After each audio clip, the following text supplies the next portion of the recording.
Good morning and Jai Hind, my dear kids. Children, in the last class, we have just finished the central dogma, that is genetic dogma. In genetic dogma, we have discussed about the replication, that is formation of DNA from DNA, that is the genetic material, and then the copying of genetic information from DNA to RNA. इसके बाद हम लोगों ने देखा बच्चों कि किस तरीके से डीएनए का ही इंफॉर्मेशन डीएनए से आरएनए में कॉपी होता है। थायमिन की जगह पे यूरासिल आ जाता है, नाइट्रोजनस बेसिस आपने देखा था। And there are three kind of RNA: mRNA, rRNA, and tRNA, which are so called as messenger RNA, ribosomal RNA, and transfer RNA respectively. And messenger RNA having the codes in the form of codons. In the last class we have discussed in detail about genetic codons, which are just like mathematics, which are the fixed codons and specific to code the individual amino acid. And we have seen in the translation that how the tRNA read the codons through their anticodon loop, which also have the three nitrogenous bases which are complementary to the particular codon, and then tRNA binds to the particular codon, and on the amino acid terminal, children, we have seen that particular amino acid binds. And we know very well that the polypeptide chain of amino acid having molecular weight 5000 or more than 5000 is very well known as protein. So in this way we have seen that after translation protein synthesis takes place. So children, genetic dogma comprises three steps in fact, which are replication, transcription and translation.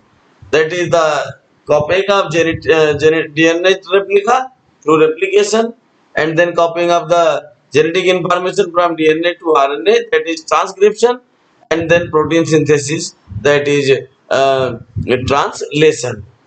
Now, today again we are going to just having very significant and very important class, because today we are going to discuss the boon of biology, that is DNA fingerprinting. You are seeing the lot of aspects, beneficial aspects related to DNA fingerprinting in your surrounding, in your school, in biometric, in identification, in exams, in competitive exams, in forensic science. You have seen lot of in CID, CBI works. You have seen in the televisions and movies that how DNA fingerprinting helps us to rectify, to correct certain problems, and patented test also related to DNA fingerprinting. So we shall all discuss detailing in this class about DNA fingerprinting.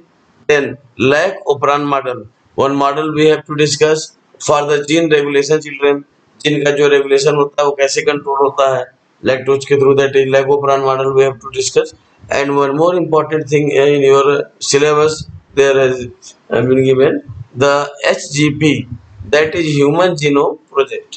तो ये तीन चीजें आज हम लोग बच्चे पढ़ने जा रहे हैं: डीएनए फिंगरप्रिंटिंग और ह्यूमन जीनोम प्रोजेक्ट और lac operon model. So let's start DNA fingerprinting. Children, DNA fingerprinting, basically DNA fingerprinting actually involves PCR technology. It was recognized by Dr. Alex Jeffrey. DNA fingerprinting को बच्चों Alex Jeffrey ने recognise किया था, और Alex Jeffrey ने जो है DNA fingerprinting के लिए एक प्रोब का सहारा लिया. वो मैं आपको अभी समझाता हूँ इस तरीके से, पहले आप पीसीआर को समझिएगा. पर यहाँ पे मैं आपको बता देना चाहता हूँ बच्चों कि डीएनए के पास जो डीएनए है उसके पास 99.9% डीएनए, ध्यान से मेरी बातों को सुनिएगा, 99.9% DNA of all the individual of same species are same. एक स्पीसीज के जैसे होमोसेपियंस कि 99.9% डीएनए क्या होते हैं, सेम होते हैं, सेम कंपोजिशन होता है. यानी डिफरेंट कहाँ पे होता है, केवल 0.1% में. और उस 0.1% पोर्शन को बच्चों कहा जाता है रेपिटेटिव डीएनए. रेपिटेटिव डीएनए, ध्यान से समझिएगा.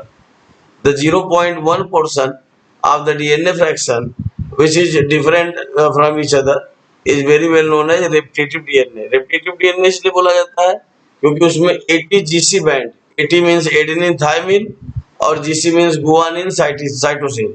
तो एडेनिन थायमिन या गुआनिन साइटोसिन का बैंड जो है वह मल्टीपल टाइम रिपीट कर जाता है और उसका नंबर वेरिएबल रहता है कि वो कितने बार रिपीट करेगा, that is variable from person to person, that's why that is said to be a variable number of tandem repeat, that is VNTR, genetics की भाषा में बोलते हैं VNTR, that is variable number of tandem repeat, क्योंकि वही 0.1% हर किसी के DNA में अलग अलग होता है, और जिसकी वजह से बच्चों हमारा चेहरा, हमारी लंबाई, हमारी चौड़ाई, हमारा सोच विचार आचरण हर कुछ डिफरेंट होता है, that is due to the 0.1% different in the DNA fraction which is responsible for the polymorphism, जो बहुरूपता के लिए जिम्मेदार होता है।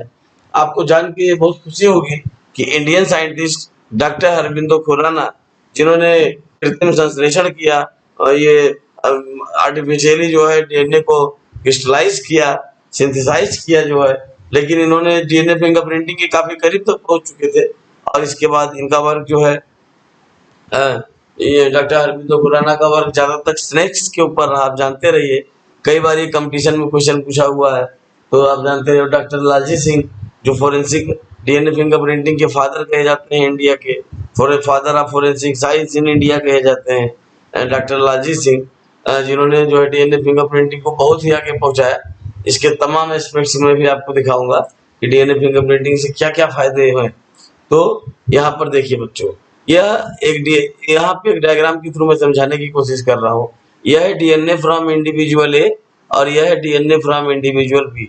दोनों के डीएनए को लेकर यहाँ पर इथिडियम ब्रोमाइड या नायलॉन या नाइट्रोसेलुलोज पेपर पर यहाँ पर जो है इथिडियम ब्रोमाइड के साथ में स्टेन करके यह दोनों के बैंड तैयार किए गए हैं, ए और बी दो इंडिविजुअल, और जिनके ऊपर की शक है, सपोज करिए इन दोनों के ऊपर शक है कि ये या ये इन दोनों में से किसी एक ने जो है विक्टिम का मर्डर किया है, और this one is the crime scene that is DNA from the crime scene C, और ये यहाँ पे क्राइम सीन से आइसोलेट किया गया है बच्चों।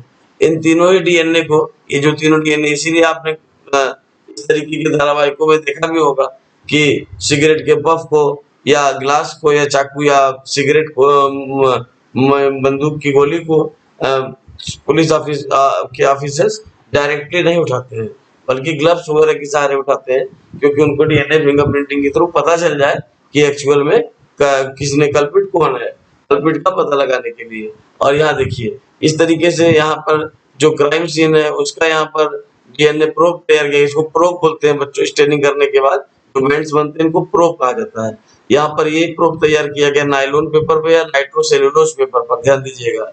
और इधर ये क्राइम, ये इंडिविजुअल जो दो लोगों के ऊपर शक है, सपोज करिए इंडिविजुअल ए और इंडिविजुअल बी, इन दोनों लोगों का भी तैयार किया गया। देखिए ए और यहाँ पर ये देख रहे हैं बी, और तुरंत ही आपको यहाँ पर बहुत ही खुशी होगी देखकर कि डीएनए फिंगरप्रिंटिंग के थ्रू आसानी से पता चल जाएगा कि एक्चुअली में कल्पिट कौन है, क्योंकि देखिए क्राइम सीन का ये जो डीएनए बैंड बने हुए हैं, डीएनए के बैंड्स बने हुए हैं वह, और ये डीएनए जो इंडिविजुअल बी वाले डीएनए का जो बैंड्स बने हुए बिल्कुल सेम है, और जिससे पता चल जाता है कल्पिट कौन है, ये B, individual B. This one is the significant of DNA. इसके अलावा आप जानते हैं पैटर्नल केसेस जो आजकल पैटर्निटी टेस्ट के लिए बहुत ही ज्यादा उपयोगी है। कई केसेस में ज्यादातर अमीर लोगों के लिए लोग बोलते हैं कि हम इन्हीं के बेटे हैं, और संपत्ति के लालच के लिए, तो उस केस में पैटर्निटी टेस्ट कराया जाता है। इसके अलावा जो है फोरेंसिक साइंस में तमाम जो रेप्स वगैरह के केसेस में, या बहुत सी इस तरीके के केसेस है, चोर बैंक में डकैती से लेकर और ऑफिस में बायोमेट्रिक अटेंडेंस तक, there are lot of significance of DNA fingerprinting which was recognised by doctor Alex Jeffrey. मैं समझ रहा हूँ कि आप डीएनए फिंगरप्रिंटिंग समझ रहे हैं। अब एक और मेथड के बेस्ड डीएनए फिंगरप्रिंटिंग बता रहा हूँ जो आजकल ये कॉमन हो चला है बच्चों, बिकॉज आगे चल के आप एक दो चैप्टर पढ़ेंगे बायोटेक्नोलॉजी का, तब आप वहां पर एक बायोटेक्नोलॉजिकल एस्पेक्ट्स पढ़ेंगे, PCR, that is polymerase chain reaction. यहाँ मैंने देखिए लिखा हुआ है PCR that is polymerase chain reaction. या पॉलीमरेज चेन रिएक्शन का मतलब होता है कि डीएनए का कोई पर्टिकुलर सेगमेंट लेकर और उसको जो है पीसीआर के थ्रू मल्टीपल कॉपी में पॉलीमराइज किया जाए और एम्पलीफाई किया जाए, जिससे किसी भी चीज को हम आसानी से आइडेंटिफाई कर सके। तो पीसीआर यहाँ पर बता रहे हैं बच्चों की PCR based DNA fingerprinting by virtue of the amplification process. मैंने बताया ना आपको कि पीसीआर में एम्पलीफिकेशन करते हैं, By virtue of the amplification process, it is possible to begin with only a tiny amount of DNA.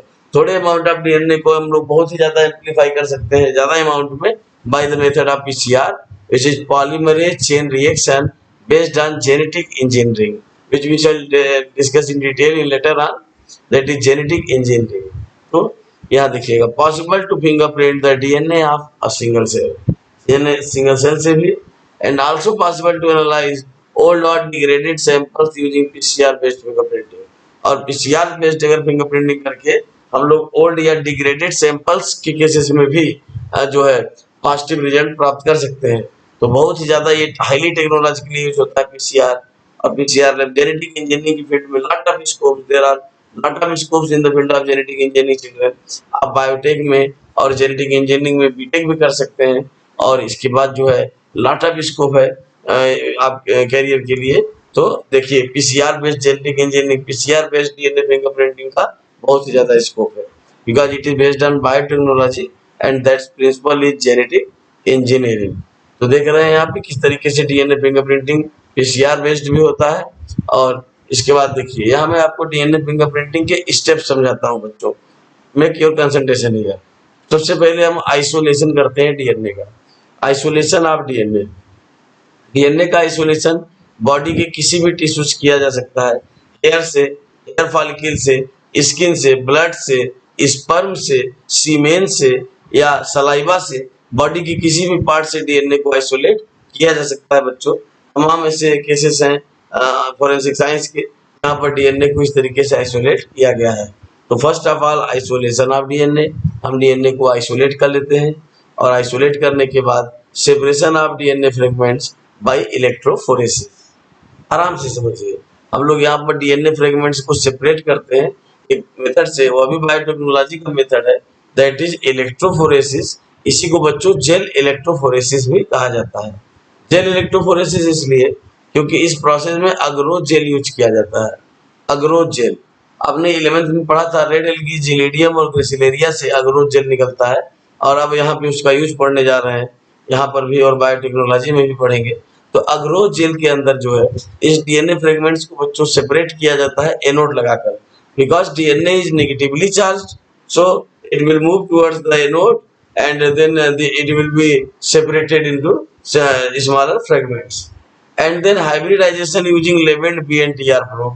और मैं भी आपको पीछे बता रहा था variable number of tandem repeat, और variable number of tandem repeats के प्रोब तैयार कर लेंगे जैसा कि अभी पीछे मैंने क्राइम सीन में दिखाया भी था। और transferring of separated DNA fragment to the synthetic membrane, अब जो सेपरेटेड डीएनए है उसको सिंथेटिक मेम्ब्रेन में ट्रांसफर कर लेंगे जैसा कि आपने देखा भी था अभी पीछे नाइट्रोसेलुलोज पेपर पर या नायलॉन पेपर पर। एक बार फिर से देखिए बच्चों, आप यहाँ पर ये देखिए, यहाँ पर नाइट्रोसेलुलोज पेपर पर या नायलॉन पेपर पर इस तरीके से प्रोब तैयार कर लिया जाता है।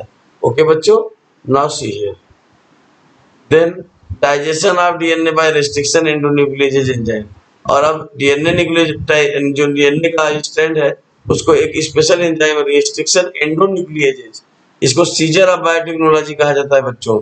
बायोटेक्नोलॉजी या जेनेटिक इंजीनियरिंग की कैची, that is restriction endonucleases enzyme, यह डीएनए को स्पेसिफिक सीक्वेंस पर ही काटता है। Okay, that will we shall discuss in detail in biotechnology.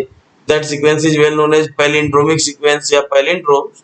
So restriction endonuclease cuts the DNA at the particular site and that is said to be as digestion of DNA and then detection of the hybridized DNA fragments by autoradiography। और अब x ray डालकर x ray का exposure कर हम detection कर लेते हैं और क्राइम सीन के डीएनए से डिटेक्ट कर लेते हैं कि कल्प्रिट कौन है, या अन्य केसेस में भी डीएनए फिंगरप्रिंटिंग का यूज कर लिया जाता है। That is the process of DNA fingerprinting बच्चों, that is the boon of biology। In fact, nowadays you are seeing lot of work related to DNA fingerprinting।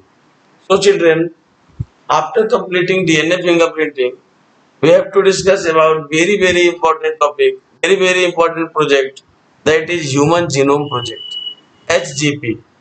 ध्यान दीजिएगा बच्चों, यह ह्यूमन जीनोम प्रोजेक्ट के नाम से भी पूछा जा सकता है और HGP के नाम से भी आता है, तो आप समझ जाएंगे ह्यूमन जीनोम प्रोजेक्ट, यह ह्यूमन जीनोम प्रोजेक्ट या HGP। ये ह्यूमन जीनोम प्रोजेक्ट बच्चों स्टार्ट हुआ 1990 में। 1990 में, and it was the project of 13 years. ध्यान से सुनिएगा और बहुत ही कंसंट्रेशन के साथ। It was the project of 13 years and it was started in 1990, 1990 में स्टार्ट हुआ by the genetist of America, USA and France, England, यहाँ के जो साइंटिस्ट, और बाद में जो है जर्मनी, जापान, ब्राजील और अन्य देशों ने भी इनका सहयोग किया। और इस तरीके से 13 साल के बाद 2003 में कंप्लीट हुआ human genome project. Children, it was so called as mega project. Human genome project को मेगा प्रोजेक्ट कहा जाता है बच्चों। इसके पीछे कई रीजन है, अभी आगे हम लोगों ने देखेंगे। इसमें हमारे जो जीनोम के अंदर जितने भी नाइट्रोजनस बेस हैं, 3 × 10⁹ नाइट्रोजनस बेस पेयर्स, सबको रिकॉग्नाइज करना और उनको डेटाबेस में उनको वो करना, स्टोर करना डेटाबेस में उनके इंफॉर्मेशन को। इसके अलावा जो 25,000 से 30,000 जीन्स हैं, उन सभी के फंक्शंस को जो आइडेंटिफाई करना और उनको स्टोर करना डेटाबेस में। तो lot of aims we shall discuss in detail the human genome project. So first of all, see here, the human genome underlies the fundamental unity of all members of the human family, as well as the recognition of their inherent dignity and diversity.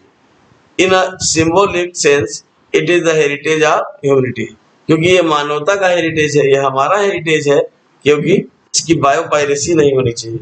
आप जानते हैं biopiracy, जैसे हमारे DNA का चोरी कर लेना और उसको फिर कॉपी करके उसको दूसरे ढंग से यूज करना, that is well known as biopiracy. Biopiracy भी एक बहुत ही तेजी से घटने वाली घटना है बच्चों।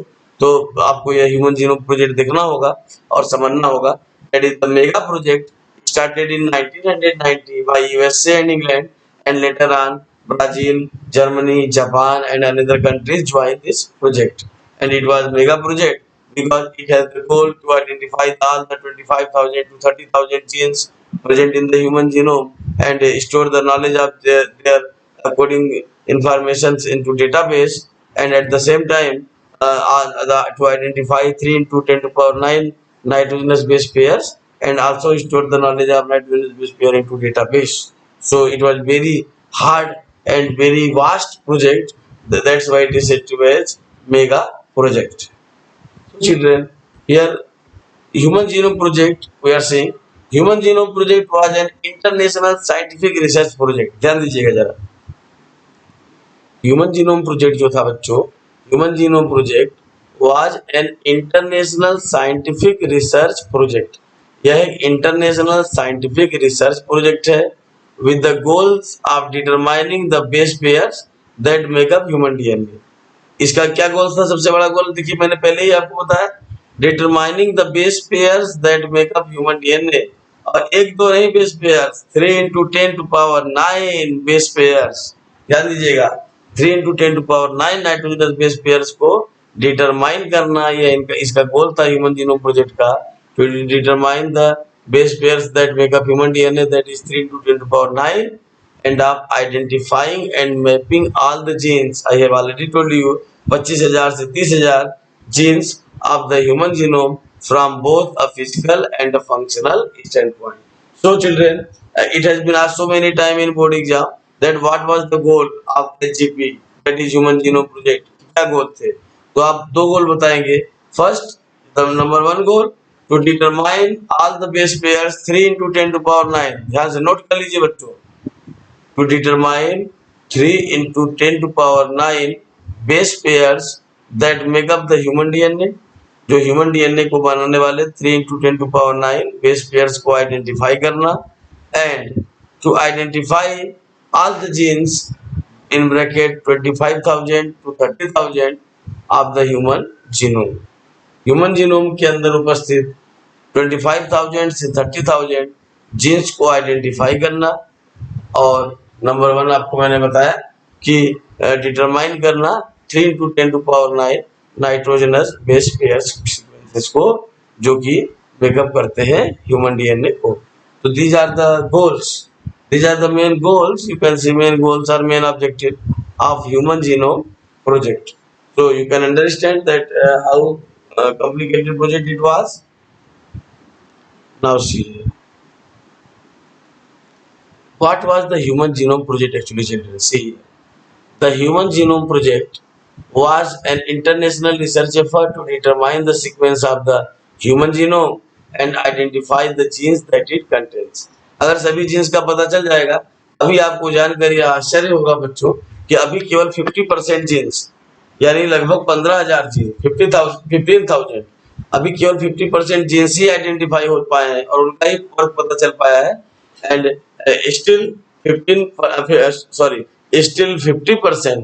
50% अभी भी जीन्स का work still it has to be discovered the 50% genes functions. So the Human Genome Project was an international research effort to determine the sequence of the human genome and identify the genes that it contains.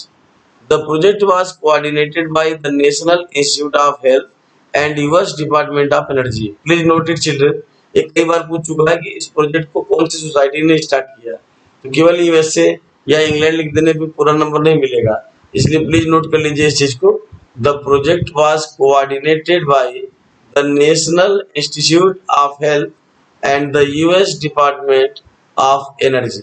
Please note it, the project was coordinated by the National Institute of Health and the US Department of Energy. Okay?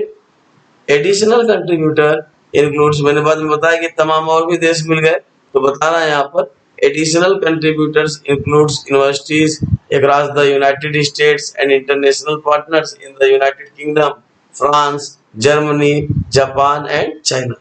So these are the partners of the Human Genome Project. It was so called as mega project. इसको mega project कहा गया बच्चों, क्योंकि मैंने पीछे दिखाया आपको कि इसका गोल या ऑब्जेक्टिव था to identify the all the genes present in the human genome and to determine the all the nitrogenous sequences, base pair sequences which are about 3 to 10 to power 9, 3 to 10 to power 9 nitrogenous base pair का sequences का तैयार करना और उसको भी database में store करना, और 25,000 to 30,000 जीन्स का फंक्शन और उनका स्पेस जो क्रोमोसोम में है उसको आइडेंटिफाई करना। तो it was a herculean task, ये एक बहुत ही हरकुलियन टास्क था, और still 50% genes have been discovered and still 50% genes has to be discovered yet. So you can see the significance of human genome project. और कई बार ये पूछता भी है कि यह कितने साल का प्रोजेक्ट था, तो ध्यान रखिए it was the project of 13 years. यह 13 इयर्स का प्रोजेक्ट है बच्चों, और 1990 में स्टार्ट हुआ, तो जाहिर सी बात है 13 साल के बाद 2003 में ये समाप्त हुआ होगा। प्लीज ये प्रोजेक्ट का नोट करिए आप, the national institute of health and the US department of energy. Please इसको नोट करिए आप।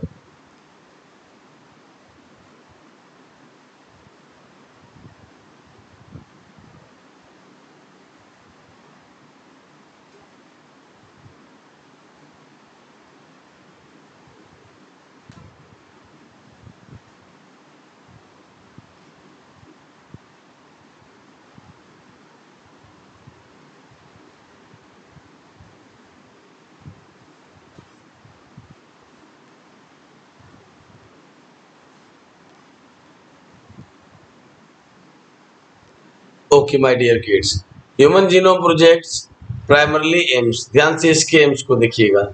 The main aims of the human genome project were to construct, note करते जाइए, construct maps of the genome. Please note it, मैं आपको पूरा समय दे रहा हूँ, आप आराम से नोट करते हुए चलिए, कोई जल्दीबाजी की जरूरत नहीं है। आप प्लीज इसको नोट करिए क्योंकि ये 3 नंबर में कई बार पूछा हुआ क्वेश्चन है। The main aims of the Human Genome Project were to, ध्यान से देखते हुए समझते हुए नोट करिएगा, construct maps of the genome, genetic and physical, genes के बारे में, जीन्स का लोकेशन दैट इज लोसाई, और जानते हैं आप जीन्स जहाँ पे क्रोमोसोम्स पे जिस स्थान पे प्रेजेंट होते हैं उसको लोसाई कहा जाता है या लोकाई कहा जाता है, लोकस, और वहां से जो है उसका स्पेस का पता लगाना, उसके फंक्शन का पता लगाना, that is the construct maps of the genome. Secondly identify all the genes, मैंने बताया था अभी आपको नियरली 30,000, तो identify all the genes now known to be about 30,000, तो identify all the genes and then determine the entire DNA sequence 3 into 10 to power 9 3 × 10⁹ बच्चों please note कर लीजिएगा इन तीनों ही लाइंस को। मैंने आपको इसको 3 बार बताया कि ये एम है या गोल्स है ऑब्जेक्टिव करके। कई बार क्वेश्चन पूछा हुआ कि ह्यूमन जीनोम प्रोजेक्ट के क्या ऑब्जेक्टिव थे, क्या गोल्स थे, तो आप प्लीज बताएं। जब भी पूछे तो आप प्लीज बताएं कि ह्यूमन जीनोम प्रोजेक्ट के क्या क्या ऑब्जेक्टिव थे। Construct map of the genome, पहली चीज मैप को कंस्ट्रक्ट करना। दूसरा आइडेंटिफाई करना ऑल द जीन्स को, लगभग 25,000 से 30,000 तो जो जीन है उनको आइडेंटिफाई करना बच्चों।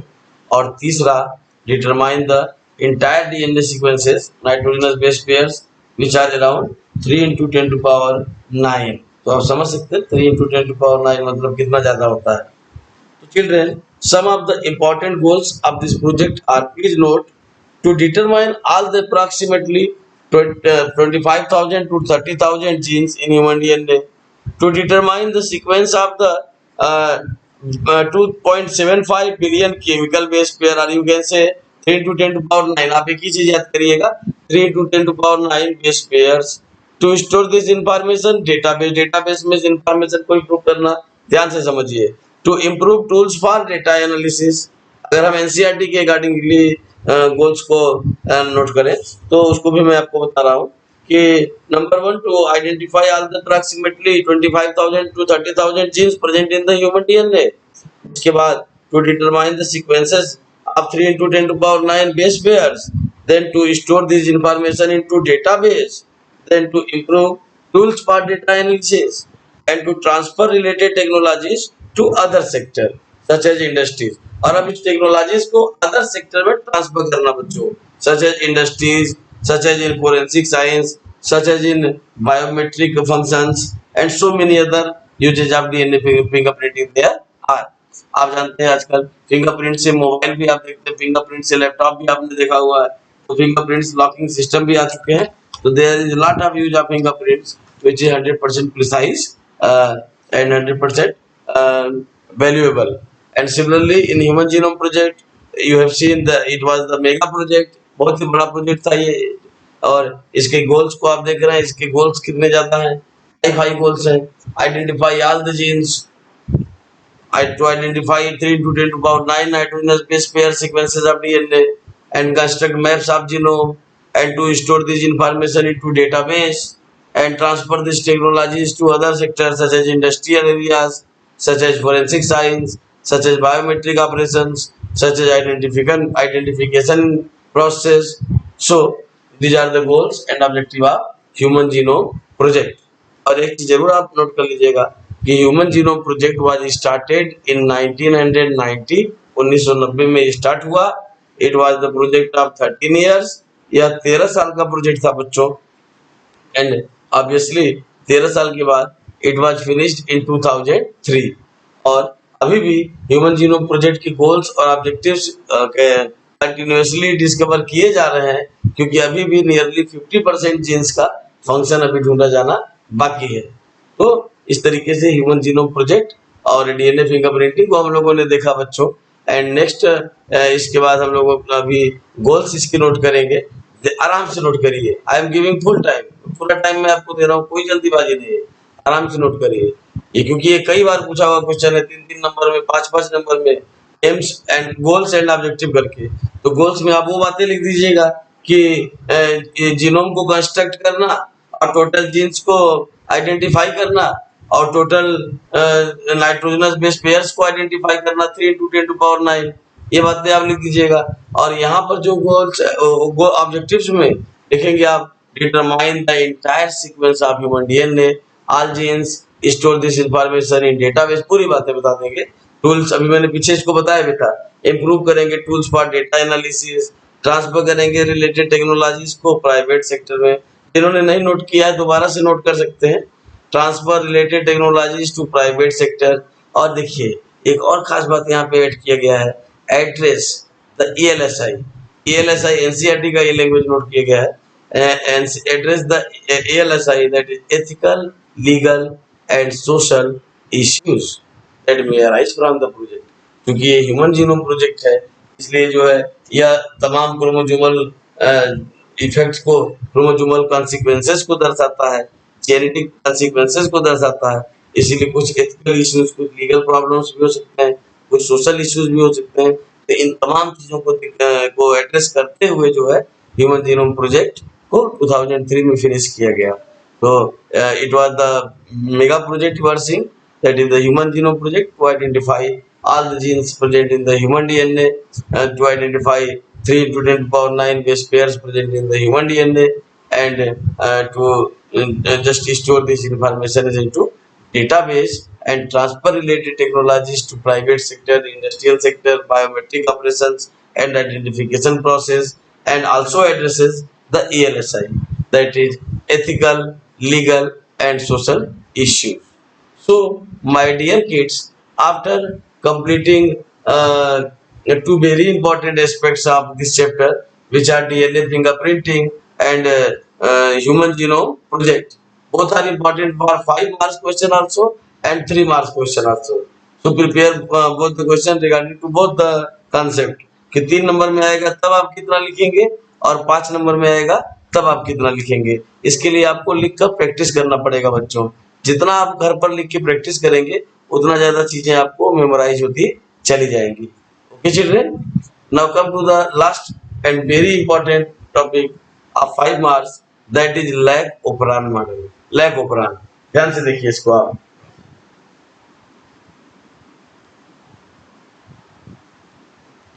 लैक ओपरान नाम से ही पता चल रहा है बच्चों आपको, यहाँ पर लैक यानी लैक्टोज यहाँ पर ऑपरेटिंग फैक्टर है।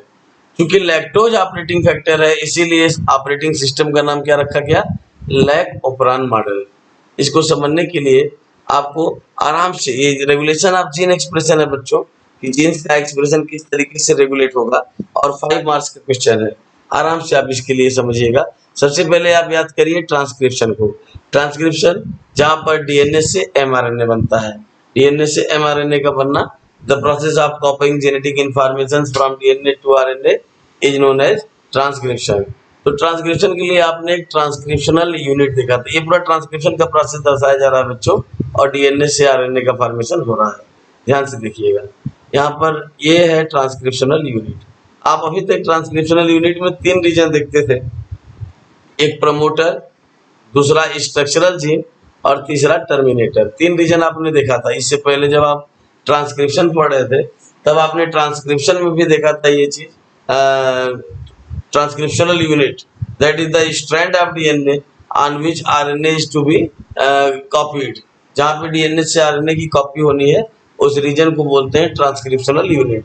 तो बेसिकली प्रमोटर, स्ट्रक्चरल जीन और टर्मिनेटर रीजन होने के अलावा इसके पास 2 रीजन और होते हैं। वन इज द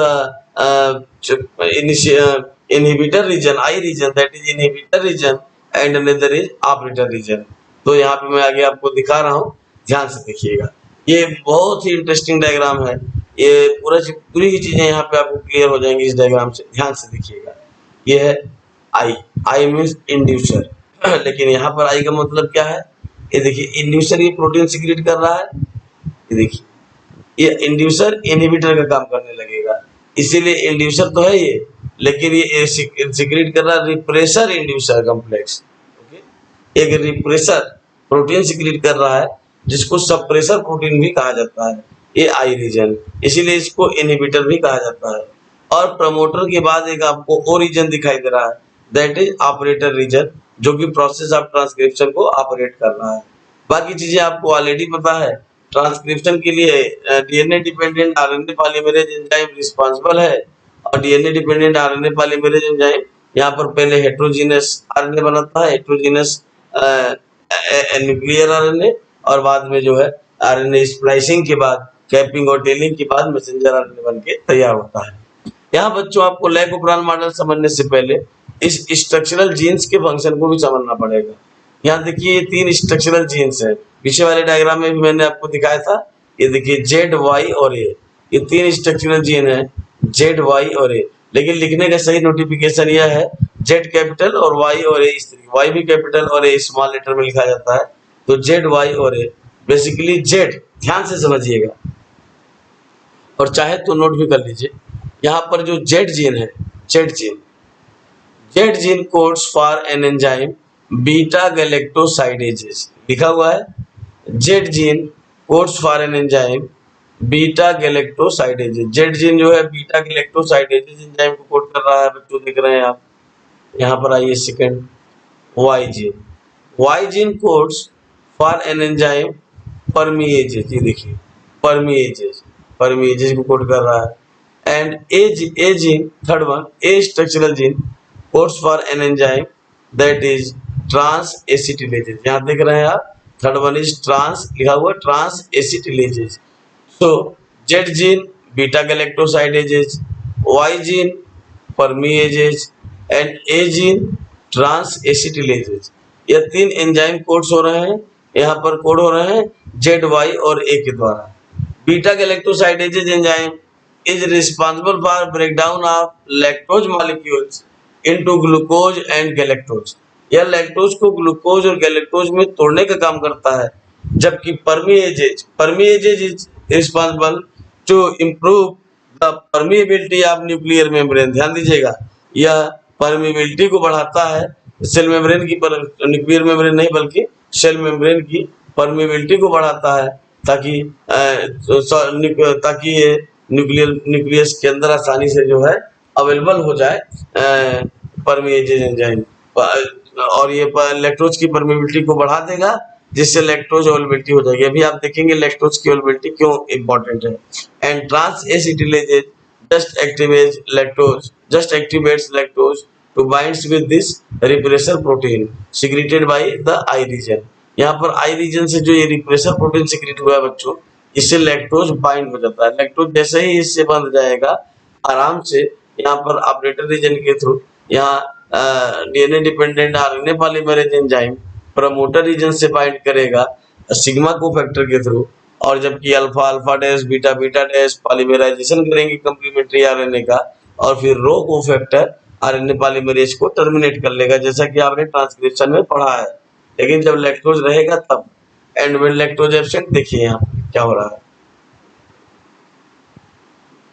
पहले इसमें देखिए, ये ध्यान से देखिए बच्चों, ये देखिए लैक्टोज है, जेड वाई और ए, जेड वाई और A, please see here very carefully, Z Y and A, Z beta galactosidases, Y permeases and A trans acetylases, ये तीनों एंजाइम सीक्रेट कर रहे हैं बारी बारी से।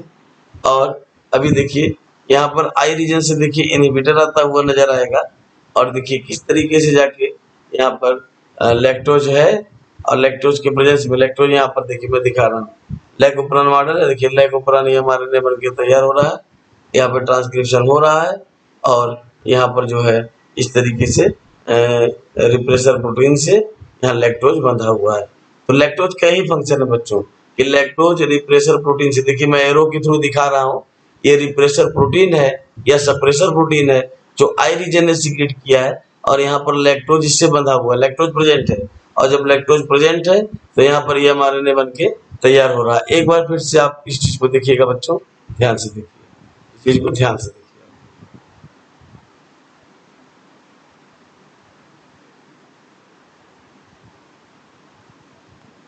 हाँ, अब देखिए किस तरीके से रिप्रेसर प्रोटीन आया आई रीजन से, और लैक्टोज इससे जुड़ गया।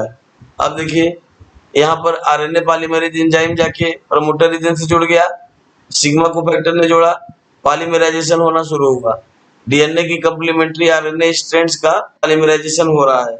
जाहिर सी बात है यहाँ पर लैक्टोज की प्रेजेंस में ये एमआरएनए का फॉर्मेशन हो रहा है, इसीलिए जो ये एमआरएनए बनेंगे उनको लैक एमआरएनए कहा जाएगा, लैक्टोज एमआरएनए। देखिए लिखा भी हुआ है लैक ओपरान एमआरएनए, और ये जो लैक ओपरान के थ्रू एमआरएनए बन रहा है। और लैक ओपरान सिस्टम इसको इसीलिए कहा जाता है बच्चों क्योंकि lactose is the operating here, lactose is the operating factor here. When lactose present, then lactose binds with the repressor protein or suppressor protein, and then DNA dependent RNA polymerase enzyme binds with the promoter region of transcriptional unit। समझ में आ रही बात आपको? जब lactose present होता है तो lactose जो है रिप्रेसर या सप्रेसर प्रोटीन से बाइंड कर जाता है, और जिसके वजह से आरएनए पॉलीमरेज एंजाइम सिग्मा को फैक्टर के थ्रू प्रोमोटर रीजन से जाके जुड़ जाता है। सेकेंडली आपने देखा था स्ट्रक्चरल जीन और उसके बाद टर्मिनेटर। तो सेकेंडली जब इलांगेशन होता है तो इलांगेशन के समय में alpha alpha dash beta beta dash 4 cofactor थे आरएनए पॉलीमरेज के पास, और जिनके थ्रू ये पॉलीमराइजेशन हो रहा था और लास्टली रो कोफैक्टर लेके अलग हो जा रहा था, टर्मिनेटर था वो। तो इस तरीके से लैग ओपरान मॉडल के थ्रू एमआरएनए बनता हुआ बच्चों, दैट इज मैसेंजर आरएनए। यहाँ एक चीज और नोट कर लीजिएगा आप, lac operon model was recognised by Jacob and Monod. ध्यान दीजिएगा, जैकब एंड मोनार्ड, जैकब और मोनार्ड ने ढूंढा था लैग ओपरान मॉडल। और इसको रेगुलेशन ऑफ जीन एक्सप्रेशन करके भी एग्जाम में पूछा जा सकता है बच्चों, कई बार बोर्ड में पूछा हुआ है। Describe the process of regulation of gene expression through a model given by Jacob and Monod, या कई बार इस तरीके से कि describe the process of regulation of gene through lactose sugar, बस और कुछ नहीं। लैग ओपरान मॉडल भी नाम नहीं रहेगा, जैकब एंड मोनार्ड का भी नाम नहीं रहेगा, केवल यही रहेगा कि to describe the regulation of gene expression through lactose. Here you are seeing children that repressor protein binds with lactose sugar, रास्ता खाली हो गया, DNA dependent RNA polymerase bind कर गया प्रमोटर रीजन से, और देखिए किस तरीके से कंप्लीमेंट्री आरएनए स्ट्रैंड का पॉलीमराइजेशन हो रहा है डीएनए डिपेंडेंट आरएनए पॉलीमरेज के थ्रू, दैट इज ट्रांसक्रिप्शन। तो ट्रांसक्रिप्शन तो आप ऑलरेडी ही पढ़े थे, अब आपने रेगुलेशन ऑफ जीन एक्सप्रेशन के थ्रू यह भी देख लिया कि जो ट्रांसक्रिप्शनल यूनिट होता है, उस ट्रांसक्रिप्शनल यूनिट में प्रमोटर रीजन के अलावा दो और भी रीजन होते हैं जो कि इनहिबिटर या इंड्यूसर भी बोलते हैं, क्योंकि इंड्यूसर या सप्रेसर करता है वो, और दूसरे वाले को बोलते हैं ऑपरेटर, ओ यानी operator region. So my dear kids, in this way we have completed basically three aspects of molecular basis of inheritance, which are DNA fingerprinting, human genome project, and the last but not least, that is Lake-Oberon model. Again, if I am recapitulating the class, then we have discussed the DNA fingerprinting, which was recognized by Dr. Alex Jeffrey. In DNA fingerprinting, we have seen that 99.9% DNA of all the individual of same species are same. Only 0.1% differ. That is well known as DNTR, the repetitive DNA, variable number of tandem repeat. And the repetitive DNA is to be cut from the main DNA. अब उसको हम लोग main DNA से अलग करते हैं, separate करते हैं। मैंने सेपरेशन का पूरा तरीका आपको समझाया जेल इलेक्ट्रोफोरेसिस के थ्रू। और जब सेपरेट कर लेंगे तो that separated DNA will be said as satellite DNA, तब उसको सैटेलाइट डीएनए बोलते हैं। और आप समझ सकते हैं कि सैटेलाइट डीएनए अलग अलग होंगे, सैटेलाइट डीएनए का अलग अलग लेंथ होगा on the basis of eighty rich है कि जीसी रिच है। Eighty rich means adenine thymine rich है कि गुआनिन साइटोसिन रिच है, उसके बेसिस पर भी वो सैटेलाइट अलग अलग नाम से बताए गए, जैसा कि मिनी सैटेलाइट और माइक्रो सैटेलाइट एनसीईआरटी में दिया भी हुआ है कि मिनी सैटेलाइट और माइक्रो सैटेलाइट्स। तो जो ये मिनी सैटेलाइट्स हैं बच्चों या माइक्रो सैटेलाइट्स हैं, डीएनए फिंगरप्रिंटिंग में इनको हम लोग अलग अलग तरीके से यूज करते हैं प्रोब के रूप में। अब देखिए जो टोटल डीएनए फिंगरप्रिंटिंग में हम लोगों ने देखा कि जो टोटल वो था डीएनए का फ्रेगमेंट था बल्क जीनोमिक डीएनए, उसमें से रिपीटेटिव डीएनए को हम लोगों ने इलेक्ट्रोफोरेसिस के थ्रू सेपरेट कर लिया, और अब बल्क जीनोमिक डीएनए में से अलग करने के बाद रिपीटेटिव डीएनए जो है उसको बोलते हैं satellite DNA, that is micro satellite और मेगा सैटेलाइट। और अब उस सैटेलाइट डीएनए को जो है हम लोग इथेरियम ब्रोमाइड से स्टेन करके बच्चों नायलॉन या नाइट्रोसेलुलोज पेपर पर देखा हम लोगों ने कि किस तरीके से डीएनए की फिंगरप्रिंटिंग की जाती है। इसके बाद एचजीपी ह्यूमन जीनोम प्रोजेक्ट हम लोगों ने देखा है, 13 साल वाला मेगा प्रोजेक्ट, जिसके एम्स गोल्स को भी अब लगभग आपको याद हो गया होगा। Its goal was to recognize, to identify all the genes present in the human DNA, to recognize all the nitrogenous base pairs 3 into 10 to power 9 present in the human DNA genome, and then store this information into database and transfer the information into related industries, technologies, and so many other sectors. So it was said to be a mega project, and HGP was started by US Department of Energy. Okay, so please make your notes properly and try to understand all the things that Lake-Oberon model I have just explained, which was proposed by Jacob and Monod. Diagram from NCERT. ये देखिए आप, यहाँ पर ये उसी को समझाने के लिए यहाँ पर रेगुलेटर जीन दिखा रहा है कि रेगुलेटर जीन है, मैसेंजर आरएनए बन रहा है। यहाँ पर रिप्रेसर प्रोटीन है, ये जो है रिप्रेसर प्रोटीन जो इंडक्शन के थ्रू हो रहा है, रिप्रेसर प्रोटीन। ये रिप्रेसर प्रोटीन से जाके जब लैक्टोज बंध जाएगा तो यहाँ पर आरएनए का फॉर्मेशन होगा, और मैसेंजर आरएनए को कि कोड को टीआरएनए पड़ेगा, जिससे फाइनली प्रोटीन का सिंथेसिस होगा। So children, in this way we have discussed about very important topic related to molecular basis of inheritance. Now I hope कि आप notes properly बना रहे होंगे, and please don't avoid to make diagrams because biology is the subject of diagrams. ज़्यादा से ज़्यादा diagram बनाने की कोशिश करिए। घर पे कई बार आपके पास ज़्यादा समय है, घर पे कई बार डायग्राम बनाइए, and diagram should be neat and clean and labelled also, और वह लेबल्ड भी होना चाहिए। लेबलिंग करना बहुत जरूरी है बच्चों। इसके अलावा इससे पहले का जो चैप्टर है principle of inheritance and variation, और यह जो चैप्टर है मॉलिक्यूलर बेसिस ऑफ इनहेरिटेंस, इन दोनों चैप्टर को क्लब करके तैयार करिए और खूब अच्छे से। और ऐसा जब भी मतलब क्वेश्चन पूछने का टाइम आता है, ये क्लास क्वेश्चन आवर टाइम, उस समय में ढेर सारे क्वेश्चन पूछिए, इसको तैयार करिए। जेनेटिक्स में बहुत से क्वेश्चन निकलेंगे। आप हीमोफीलिया, कलर ब्लाइंडनेस का ढेर सारा चार्ट बनाइए, सेक्स डिटर्मिनेशन के चार्ट्स बनाइए, ऑटोसोमल म्यूटेशन और सेक्स क्रोमोसोमल म्यूटेशंस के चार्ट बनाइए, मेंडल के तीनों नियमों के चार्ट बनाइए बच्चों। और इसके अलावा आप मॉलिक्यूलर इनहेरिटेंस भी पढ़ चुके हैं, तो मॉलिक्यूलर लेवल पे आप सेंट्रल डोग्मा को फॉलो करिए, रेप्लिकेशन, ट्रांसक्रिप्शन और ट्रांसलेशन के चार्ट्स बनाइए।